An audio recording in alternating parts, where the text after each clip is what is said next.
주제로 이야기를 나눠보는 아주담담 네 번째 토크 시작을 하도록 하겠습니다. 저는 진행을 맡은 신의21 장영엽 편집장입니다. 반갑습니다.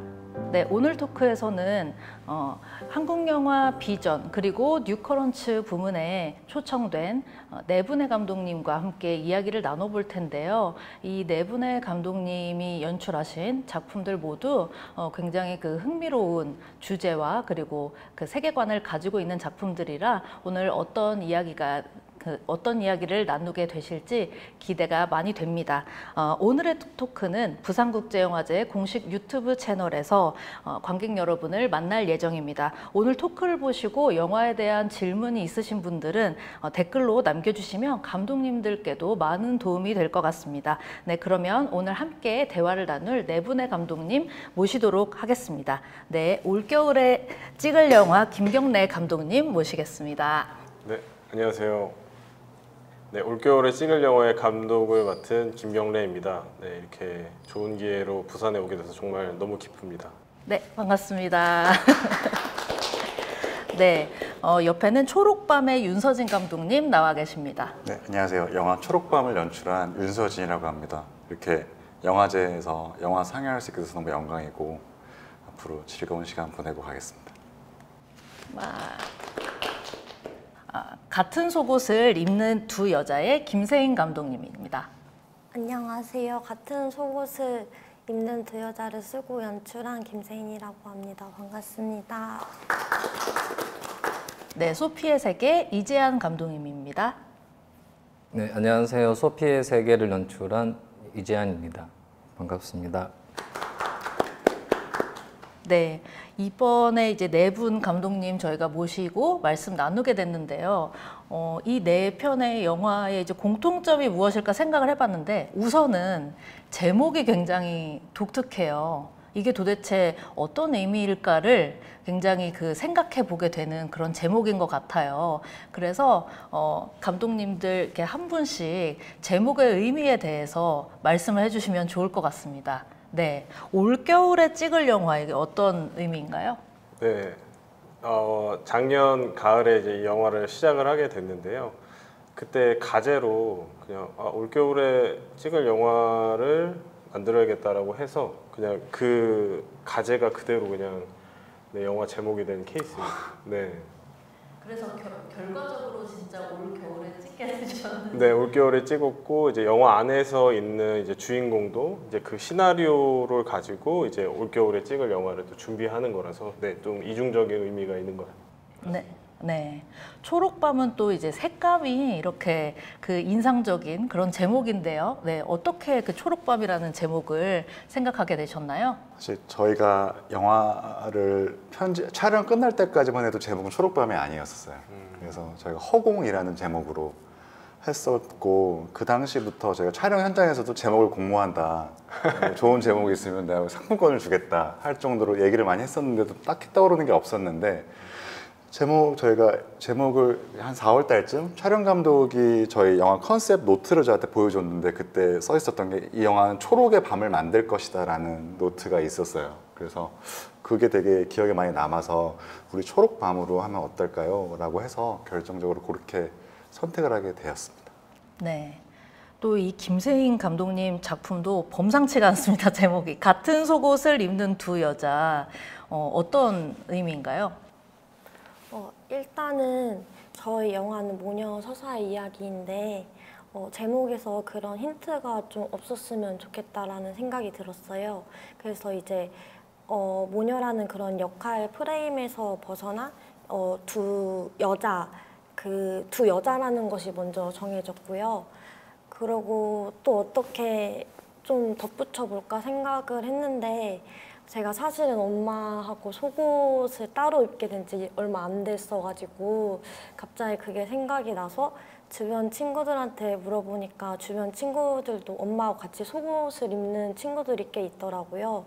근데 또 이제 남자분들은 부자지간에 속옷을 같이 입는 경우가 거의 없다고 해가지고 이게 조금 그런 모녀의 특성을 뭔가 보여줄 수 있는 그런 소재가 될 수 있을 것 같다라고 생각을 해서 이렇게 제목을 짓게 됐습니다.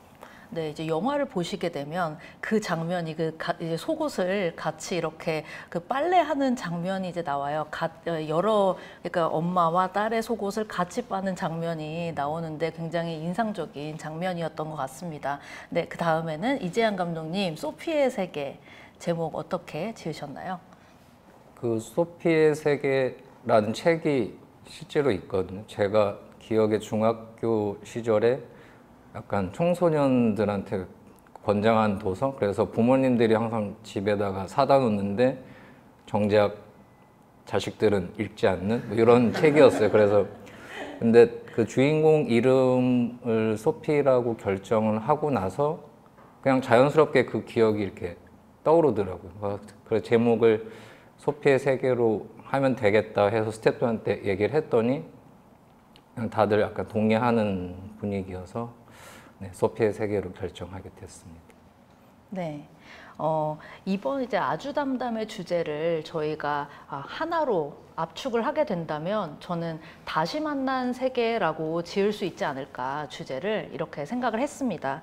그렇게 생각하게 된 이유는 오늘 이야기하게 될 이 4편의 영화가 이제 공통점이 있다면 지극히 일상적인 공간 그리고 일상적인 관계를 다루고 있지만 이제 저희가 이렇게 저희가 굉장히 일상적이고 친숙하다고 생각되는 이 공간과 관계 속에서 벌어지는 일들을 굉장히 범상치 않은 그런 시선으로 다루고 있기 때문일 것 같습니다. 네, 우리가 살고 있는 이 세계를 낯설게 보이게 하는 이 영화들이 이제 어떤 과정을 거쳐서 탄생하게 된 것인지 굉장히 궁금한데요. 감독님들이 영화를 통해서 보여주고 싶었고 그리고 또 이야기하고 싶었던 세계에 대해서 말씀 주시면 좋을 것 같습니다.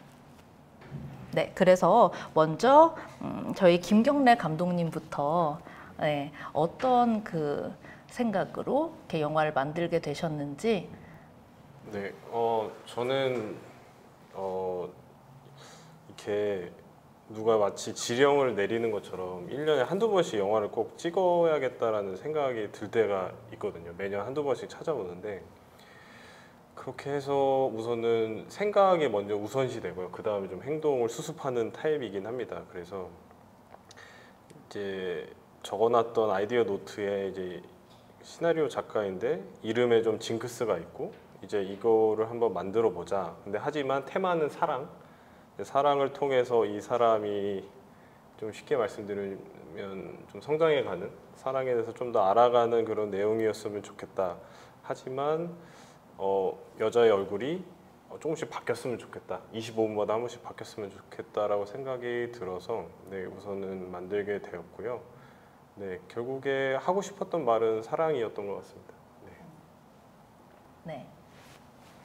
저 같은 경우에는 한 5, 6년 전에 할아버지가 돌아가시고 나서 가족이 할아버지 살던 집을 정리를 실제로 하러 내려가게 됐었어요. 근데 그 장례를 치르면서 이게 참 이게 애도와 뭔가 좀 약간 좀 저희가 좀 그런 세속적인 그런 모습들이 섞여 있고 그런 게 되게 이상하게 좀 다가왔었던 것 같아요. 그래서 할아버지 집을 정리하고 올라오는 그 과정에서 아주 이상한 감정의 덩어리가 저한테 남게 되었었고 그 당시 또 제가 가족이 로드무비를 하게 되는 우연치 않게 저희 나이 또래 30대 한 뭐 초중반의 아들과 부모가 여행을 하게 되는 이야기를 쓰고 있었었는데 자연스럽게 할아버지 집을 정리하러 가는 그게 좀 들어가게 된 것 같아요. 그래서 저희 같은 경우에는 이런 이야기를 좀 해드리는 게 내가 좋아하는 걸까 아니면 내가 느꼈던 감정을 더 드러내는 게 좋은 걸까 싶어서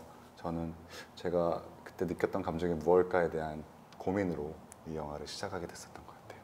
네, 감독님. 저는 이전에 그 단편 작업을 할 때 거의 주인공이 아이인 그런 청소년 배우분들이 나오는 작업을 했었거든요. 특히 이제 아이의 외로움이라는 정서에 좀 집중해서 계속 탐구해왔는데요. 내가 왜 이렇게 아이의 외로움에 대해서 집중을 할까 생각을 해봤더니 저는 그 끝에 이제 엄마가 있더라고요. 그래서 뭔가 이전 작품들은 제가 살면서 느꼈던 감정들을 조금 우회적으로 풀어냈다라고 하면은 뭔가 이번 작품을 통해서는 뭔가 그 문제에 대해서 직면하고 제 스스로 제 삶에서 뭔가 좀 어느 정도 정리를 하고 싶은 마음이 들어서 네, 이번 작업을 하게 되었습니다. 네.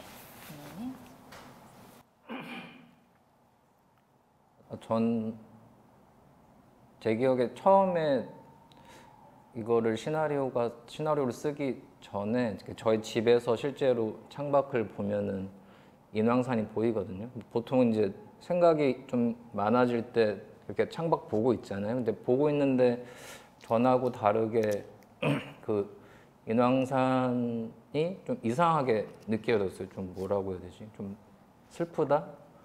그런 감흥 같은 게 좀 있었고, 그러니까 그 감정이 생각보다 제 안에 오래 있어서 그 당시에 이제 시나리오를 쓰려고 생각하고 있던 참이었는데 그게 일종의 구심점이 되더라고요. 그래서 그게 시야처럼 다른 어떤 시나리오를 쓸 때 다른 요소들이 필요하잖아요.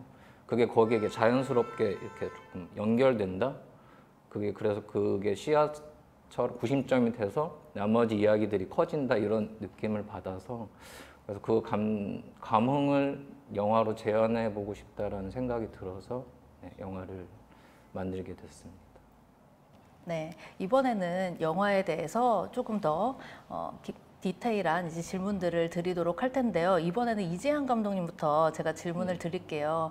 방금 이제 이 소피의 세계에 대해서 이제 인왕산을 봤는데 좀 이렇게 뭔가 좀 슬픈 그런 느낌이 들었다라고 말씀을 주셨어요. 이 작품을 보게 되면 이제 좀 슬픈 순간들이 있는 것 같아요. 그러니까 서로에 대해서 완벽하게 이 소통하지 못하고 이제 이어지지 못하는 부분들이 있지만 그럼에도 불구하고 이 영화가 가지고 있는 시선은 굉장히 따뜻한 것 같아요. 그러니까 이제 완전히 이어지지 못하는 그 인물들을 굉장히 이 영화가 따뜻하게 보여주고 있다 이런 생각이 들기도 하고 또 한편으로 이 영화는 화자가 누구인지에 따라서 그리고 이것을 어떤 방식으로 기록하고 누가 전달하느냐에 따라서 같은 일화인데도 같은 에피소드인데도 굉장히 달리 보이거든요.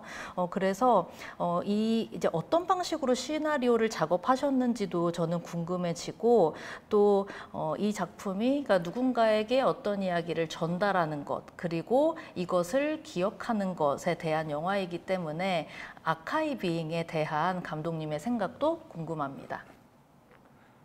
그러니까 저도 이제 만든 지 1년 정도가 지났거든요. 작년 10월 23일에 첫 촬영을 해서 그러니까 저희가 이제 만드는 거가 조금 객관적으로 보이면서 생각을 해봤는데 제가 인왕산 보면서 처음에 느꼈던 감정을 그거를 쓸 당시에는 이렇게 말로 잘 정리가 안 됐는데 지금 돌이켜 보면서 해석을 하면 사람이라는 거는 거기에 있는데 창밖을 통해서 보이는 그 산은 정말 오래된 무엇이잖아요. 인왕산이 돌로 돼 있어서 그게 그런 생각을 했던 것 같아요. 아, 나는 여기서 이거를 바라보고 있는 나라는 사람이 갖고 있는 어떤 시간적인 한계하고 저 산은 저기서 만약에 저 산이 우리를 보고 있다고 했을 때 얼마나 오랫동안 저기에 있었을까 이런 생각이 좀 들더라고요. 그래서 그거가 제가 그 영화 속에서 가장 어떤 중심이 되는 감정의 뭔가였던 것 같아요. 그래서 그 인물들의 이야기들이 어떤 시간의 차이를 두고 되돌아보는 것도 그런 감정에서 뭔가 구체적인 것들이 결정이 된 것 같고 다른 이야기들의 요소도 그랬던 것 같고 그러니까 사실 사람한테 과거라고 할 수 있는 거는 기억하고 기록 그 두 가지밖에 없잖아요. 그러니까 그런 요소들이 자연스럽게 결정이 된 것이 아마 제가 산을 보면서 생각했던 그냥 사람하고 그 산이 가지고 있는 시간의 차이 그러지 않았을까. 그래서 저는 그 중간에 쓰면서 그런 생각을 잠깐 했던 게 저 산이 우리들을 바라보고 있으면 이런 느낌으로 우리들을 바라보겠다 이런 생각을 쓰면서 얼핏 했던 것 같아요. 근데 물론 쓸 당시에는 그거를 이제 머릿속에 염두에 두고 쓰다 보면은 뭔가 부자연스러움 같은 게 끼어들어서 그런 생각을 의식적으로 좀 피하려고 했던 것 같은데 지금은 이제 제 안에서 그게 좀 정리되고 객관적으로 제 영화가 보이면서 설명을 하면 네, 제가 방금 말씀드린 방식이 아니었을까 네, 싶습니다. 그래서 영화를 보다 보면 인왕산에 올라서 이렇게 그 등장인물들이 본인들이 사는 곳을 바라보는 그런 그 장면이 있거든요. 어떻게 보면은 그 장면이 지금 감독님이 말씀하신 부분과도 연관이 되어 있을 것 같다는 그런 생각이 들었습니다. 네, 그러면 또 이제 같은 속옷을 입는 두 여자에 대해서 제가 질문을 드릴게요. 지금 이제 사람들 사이에 이제 관계에 대한 이야기를 또 했었는데 김세인 감독님의 영화야말로 진짜 기존의 한국 영화에서 보여줬던 이 모녀 관계의 거의 최극단을 경험하게 해주는 작품이 아닌가 저는 그런 생각을 들었어요. 보통은 모녀 갈등을 다룬 영화들이 없지는 않았지만 하지만 이 영화를 보면은 그러니까 갈등이 있었을 때 그것을 뭐 어떻게 이렇게 좀 봉합을 한다든지 이런 식으로 그러니까 상당히 좀 어느 정도 정리를 하고 이렇게 넘어가는 게 아니고 정말 갈 때까지 가보는 이 에너지가 굉장한 영화거든요. 그래서 이제 어떻게 이런 그 이야기를 구상을 하시게 되셨는지도 궁금하고 그리고 또 어떻게 보면 이 작품이 가장 가까운 세계가 가장 낯설게 보이게 되는 그런 영화거든요. 이런 순간들을 포착하기 위해서 저는 어떤 그 시도들을 좀 하셨는지도 궁금합니다. 근데 그 첫 번째 질문 아까 말했던 대답이 될 수 있을 것 같고요. 네네. 처음에는 약간 이 이야기가 장편이 될 수 있는 크기인가라는 걱정 같은 게 조금 있었어요. 그리고 제가 조금 어렸을 때부터 막 예민하다 이런 얘기를 조금 많이 들어가지고 이게 나만 느끼는 그런 감정이 아닐까 하는 뭔가 공감받지 못할 만한 이야기가 아닐까라는 걱정이 조금 있었는데 그래서 이제 모녀 관련 서적들을 조금 많이 찾아보고 그래서 그 서적들을 통해서 아 나만 이런 감정을 느끼는 것이 아니고 그러니까 되게 특수한 감정이 아니고 되게 보편적인 감정이구나 이것이 네 그래서 그거를 확인을 하면서 조금 자신감이 붙었었고 그래서 더 뭔가 내밀하게 장면을 쓰는 그런 바탕이 될 수 있었던 것 같아요. 네. 그리고 또 이제 배우분들의 그 활약도 굉장히 인상적이거든요. 어떻게 보면 이제 감독님께서 머릿속으로 생각하셨던 부분들을 배우분들이 많이 그 현장에서 채워주시고 어떤 경우에는 그 이상의 이런 장면도 나올 수 있겠구나 모녀 관계에서 그런 그 순간들도 있었을 것 같아요. 네, 그런 순간에 대해서 말씀을 해주시면 좋을 것 같아요. 현장에서 굉장히 인상적이었던 배우분들의 그런 연기에 대해서.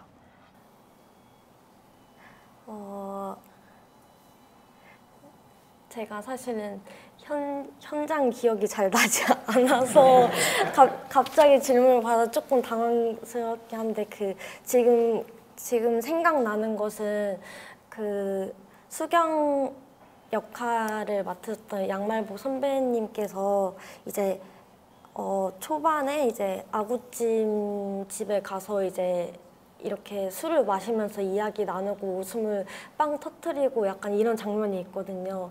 그래서 그 장면을 보면서 아 머릿속에 생각했던 수경의 그런 뭔가 쾌활하고 뭔가 그런 되게 에너지가 느껴져가지고 되게 좋았던 기억이 납니다. 네. 행사살게 해가지고. 알겠습니다. 네, 다음에는 이제 초록밤에 대해서 질문 드리도록 하겠습니다. 초록밤은 이 시각적인 파격이 또 인상적인 작품이에요. 이 영화를 보게 되면 어떤 느낌이 드냐면 그러니까 그 녹색의 이렇게 잠겼다가 나온 것 같은 그런 느낌이 들어요. 녹색의 그 색감이 계속 그 영화를 영화 내내 이렇게 보여지는, 그러니까 어떤 부분에서는 네온 사인일 수도 있고 또 어떤 부분에서는 뭔가 그 가로등에 비친 이런 녹색의 그 나무들의 그 풍경일 수도 있고, 그러니까 계속 그 어떤 테마처럼 이렇게 녹색이 그 보여지고 있는 그런 영화예요. 그래서 이런 이제 색감을 그 선택을 하시게 된 이유에 대해서도 궁금하고, 그리고 또 이 작품 같은 경우에는 이제 굉장히 그 이태훈 배우님, 그리고 강기루 배우님, 김민경 배우님의 연기가 너무 인상적이었어요. 그래서 그 부분에 대해서도 같이 말씀 주시면 좋을 것 같습니다. 우선 저희가 초록색을 선택하게 된 계기는 촬영 감독과 저희가 대화를 처음에 컨셉을 잡을 때 이게 제가 원했던 건 굉장히 좀 화려한 색깔을 영화에 담아내고 싶다. 소위 얘기하는 좀 촌스럽다고 여기는 그런 색깔들을 한번 영화에 끌고 들어와 보자. 그런 얘기가 있었으면서 또 동시에 제가 근데 계속 초록색이 보였으면 좋겠어요. 라고 얘기한 제 그 당시 의미는 저는 이런 좀 나무들, 정말 그런 아름다운 초록색들 좀 보여주고 싶었었는데 저희가 테스트 촬영을 한번 해봤었어요. 실제 공간에 가서.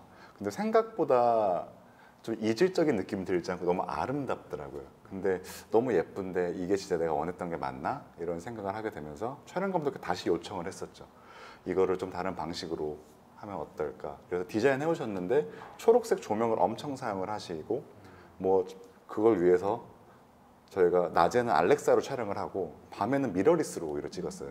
그 색을 좀 독특하게 내기 위해서. 그래서 제가 작은 영화임에도 불구하고 촬영 감독님이 비주얼을 컨트롤 하시려는 그게 굉장히 강하셔서 저희는 프리 단계부터 색보정기사가 들어와서 모든 색을 다 컨트롤 통제했었고요. 그래서 미술이나 이런 부분들도 다 확인을 하고 저희가 촬영을 할 수 있었던, 그게 사실 저희가 예산이 많았던 건 아니고 촬영 감독님의 개인적인 그게 좀 컸어서 그래서 영화에 초록색이 좀 많이 나오게 됐었던 것 같아요. 그러니까 이게 아예 처음부터 우리는 그린으로 가자라고 있었어서 그거를 좀 구체화시키는데 어떻게 보면 같이 일했던 크루들의 도움이 굉장히 좀 컸었어요.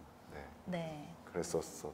그래서 일단 저희가 배우분들이랑 가장 많이 했던 이야기는 좀 비워주셨으면 좋겠다. 그러니까 이렇게 저희가 영화라는 게 사실 다 같이 만드는 거잖아요. 근데 이렇게 배우께서 너무나 컨트라스트를 강하게 무언가를 했었을 때 저희 영화는 그게 맞지 않더라고요. 어떤 영화는 그게 맞을 수 있는데 저희는 그래서 저희는 선생님께서 제가 그 배우분들께 몇 %만 해주시고 나머지는 저희가 채울게요. 그러니까 이런 식의 대화들이 되게 많았었고, 그리고 실제로 강기루 배우께도 대사들이 좀 있었던 것도 현장에서 수정된 부분들이 되게 많아요. 저는 이렇게 썼지만 같이 연기하시는 배우가 이거는 나는 잘 모르겠는데? 라고 그러면 본인은 어떻게 할 것 같아요? 그러면 또 본인의 답을 또 내요. 그럼 그렇게 한번 해보자. 그래서 이런 식으로 고쳐갔었고, 그렇게 되다 보니까 좀 이게 어떻게 보면 되게 불안하기도 했었지만 즐거운 작업이었던 것 같아요. 네, 이게 사실 통제가 안 되고 예상이 안 돼서, 근데 그걸 하면서 느꼈던 게 영화가 어떻게 보면 우리가 시나리오를 그냥 재현하는 일이 아니고 시나리오를 재해석하게도 할 수가 있구나. 현장에서 그런 것도 가능하구나. 그런 생각이 들었어서 되게 재밌었던 경험이었었고 배우분들도 굉장히 만족하시는 것 같더라고요.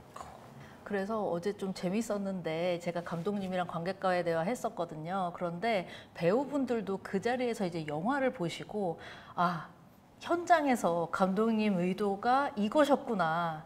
결국은 이게 완성된 영화를 보고 난 다음에 정말 완벽하게 이해하게 되시는, 그러니까 어떻게 보면은 그것이 이제 영화의 마법이 아닐까 그런 생각을 하게 되었습니다. 네, 김경래 감독님께서는 이제 아까 사랑이라는 그 세계에 대한 영화를 만들고 싶다고 하셨었는데 이 영화 보면은 굉장히 그 독특한 장면이 같은 그 관계를 다루고 있는 것 같은데, 그러니까 한 커플을 다루고 있는 것 같은데 헤어진 커플이에요. 그런데 이 헤어진 커플이 얼굴이 계속 바뀝니다.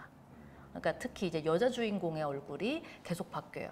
물론 그 주인공이 안면인식 장애를 가지고 있기는 하지만 그렇긴 하지만 이제 계속해서 다른 사람들 얼굴이 바뀌어지는 그런 사람들의 얼굴을 보여주면서 과연 이 사람이 사랑하는 사람을 누구일까라는 질문을 던지고 있는 작품 같아요. 네, 이 부분에 대해서 이제 감독님이 생각하셨던 그런 연출 의도라든지 이런 부분들이 궁금합니다. 네.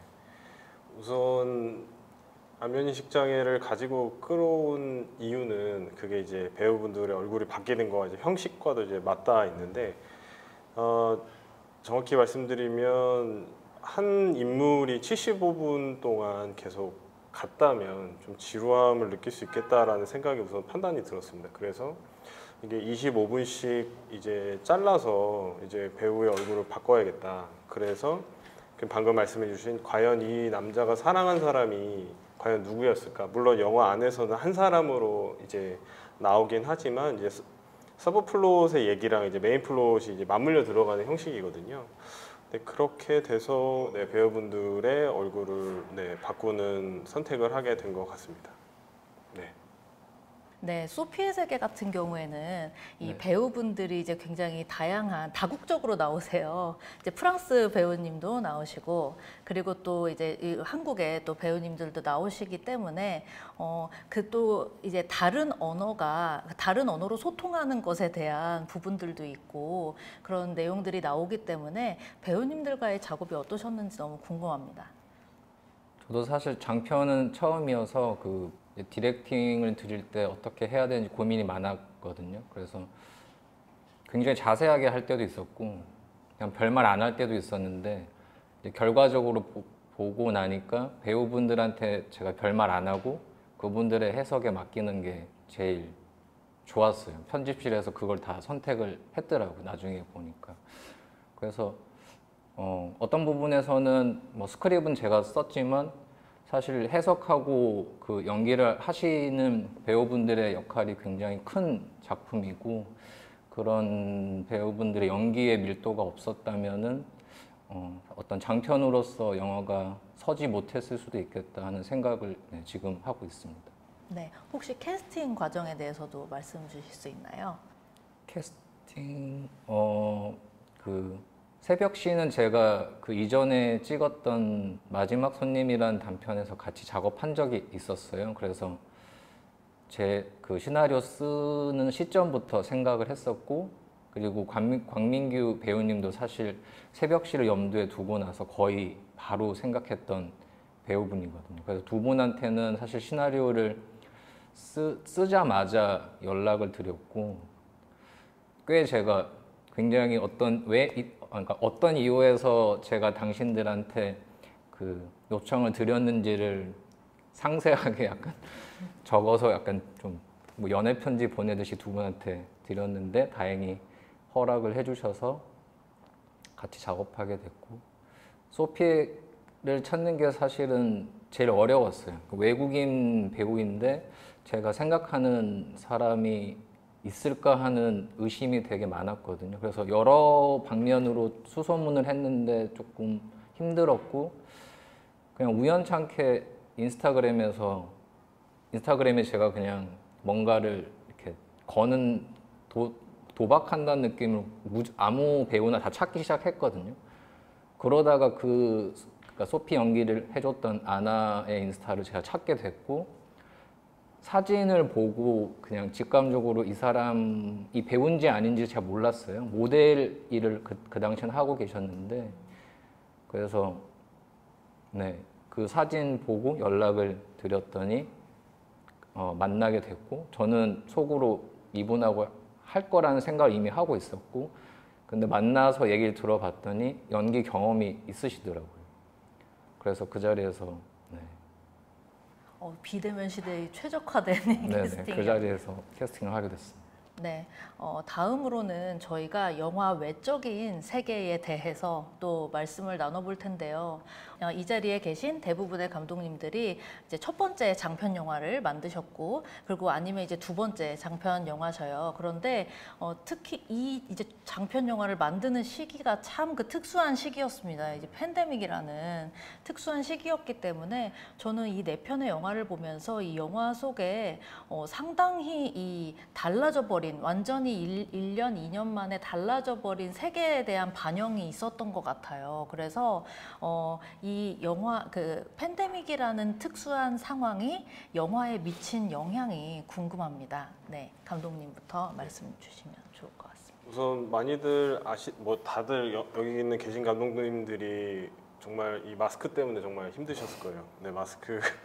네, 저희 같은 경우에는 이제 현장을 통제하기가 참 어려운 여건이라서 그래서 최대한 사람이 없는 곳, 갇혀 있는 곳을 많이 하다 보니까 이게 고스란히 시나리오에 묻어나더라고요. 저희가 이제 그 일례로 말씀드리면 저희가 만나는 사람도 되게 적어졌잖아요.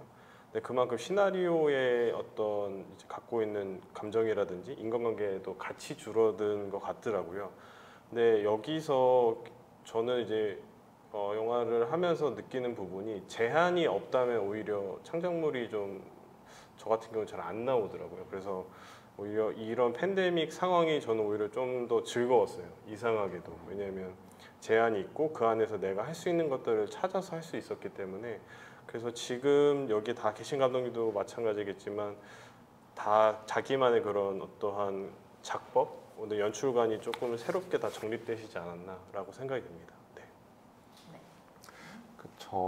저희는 사실 작년에 영화 10월 달에 저희는 촬영 시작했어서 딱 한 달을 촬영을 했었는데 마스크에 대한 고민이 되게 많았었어요. 이거를 영화에 너무 그냥 모니터를 보는데 저희 테스트 촬영할 때 마스크 쓰시는데 그냥 너무 그냥 가슴이 아픈 거예요. 이 배우분들을 모셔다가 내가 얼굴을 못 보여. 그러니까 지금이야 사실 TV에도 마스크를 끼고 나오는데 그때만 해도 그러진 않았거든요. 네.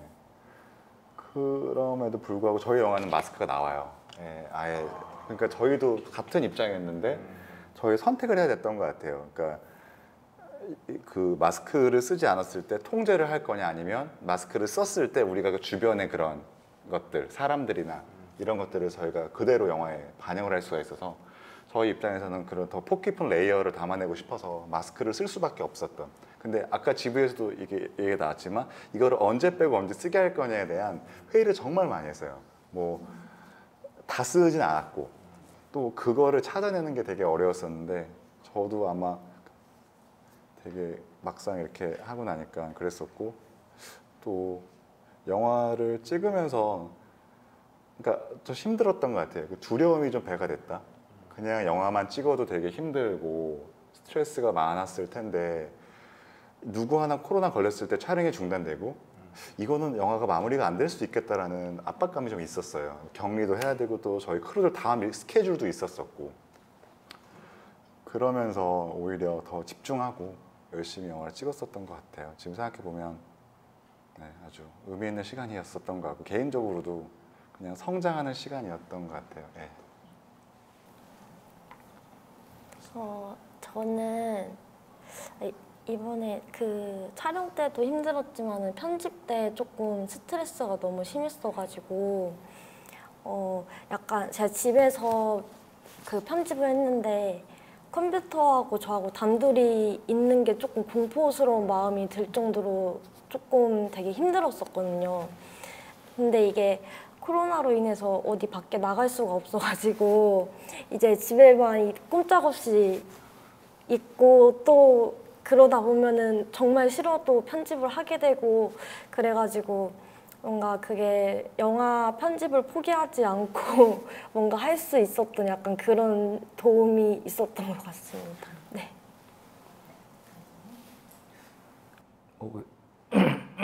저희 뭐 촬영할 때는 외적으로는 사실 코로나 때문에 그 촬영 중단이나 이런 문제를 걱정을 많이 했고 또 스태프하고 배우들 건강 문제도 사실 염려가 돼서 뭐 그런 것들은 근데 다행히 저희가 인원이 많지 않아서 기본 수칙 지키면서 촬영했거든요. 근데 그거는 뭐 그래서 그런 정도로 준비를 했고 내적으로는 저도 사실 그 당시에 마스크 쓰는 게 꽤 일상화가 되고 있던 시점이어서 그 부분을 고민을 좀 했죠. 배우들한테 마스크를 씌우면 얼굴이 안 보이는데 그 야외에서 촬영할 때는 그렇게 하는 게 좋을 것 같다는 생각이 들었던 게 그게 더 자연스럽더라고요. 벗고 있는 게 오히려 더 이상하게 보였던 시점이 있어가지고 그냥 마스크를 일종의 소품처럼 해서 어떤 영화 안에 조금 내용상으로 포함시켜 보자 해서 그런 좀 사소한 맥락 같은 걸 만들어서